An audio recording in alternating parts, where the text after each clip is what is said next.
How do you know if you're moving ahead at a good speed or pushing yourself a little too fast? This is Reid from readaboutsex.com.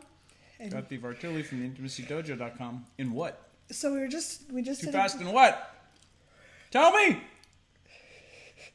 Sorry guys, he had too much caffeine this morning. I'm a little bit over caffeinated. And we can't eat the cinnamon rolls yet because they're hot. They just came out of the oven. So we haven't been able to carb him down a little bit. Why am I whispering? Not really sure. Go back to the question.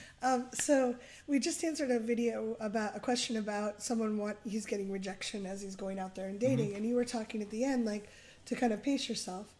And one of the things I thought of was it's like if you're going to the gym to work out, you want to tear it out. You want to challenge yourself enough that the muscles are working, but you don't want to break them down over. You don't want to be so intense that you're actually breaking them all down all the time. So you want to. There's different thoughts on that around exercise.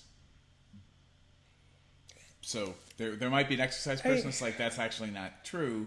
Okay. You want to, in exercise, I'm not an exercise trainer, nor do I play one on television or on YouTube. You want to destroy the muscle fiber, but give it enough time to recuperate. Right. It's not about just work out half as hard. It's work out till failure, then give enough time for recovery. Now, where that might be incorrect for emotions is you want to take baby steps, which I think is minimum effective dosage, which is a concept of how much change or growth can your body handle or your psyche handle without it setting you back. Right. So you're re-traumatizing yourself or leaving yourself in a worse state. The analogy is, Tim Ferriss talks about this in the 4-Hour Body, about the sunburn effect of 20 minutes in the sun 3 days in a row is good if you're trying to get a tan. What you don't want to do is, 20 minutes a day for 3 days, I'll just do 60 minutes in one day and I'm there. Yeah. And what you end up doing is you end up doing damage, and so it pushes you back further.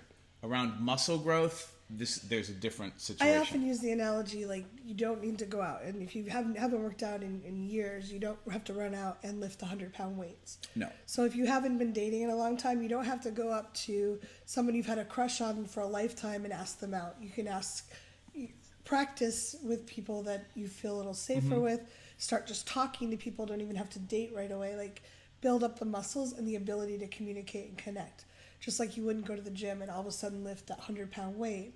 And also, if you're starting to feel emotionally fatigued from, say, you're practicing, you've gotten some rejection, if you need to give yourself a break, listen to your body and your emotions and hey, I'm feeling fatigued by this. I'm starting to feel down on myself. What can I do self-care-wise? Can I give myself a break for a day or two? I don't want to leave. Yeah, I would just approach it. Think of things like dating, since we're answering this great question, and thank you for writing questions in. If you want to leave questions in the comments, awesome. If you want to email us, you can email me at support@readaboutsex.com. Cathy at theintimacydojo.com. And Cathy with the C. So the idea of self-care, because if you're growing, taking things in baby steps, and giving yourself enough time to check in and be am I taking care of myself?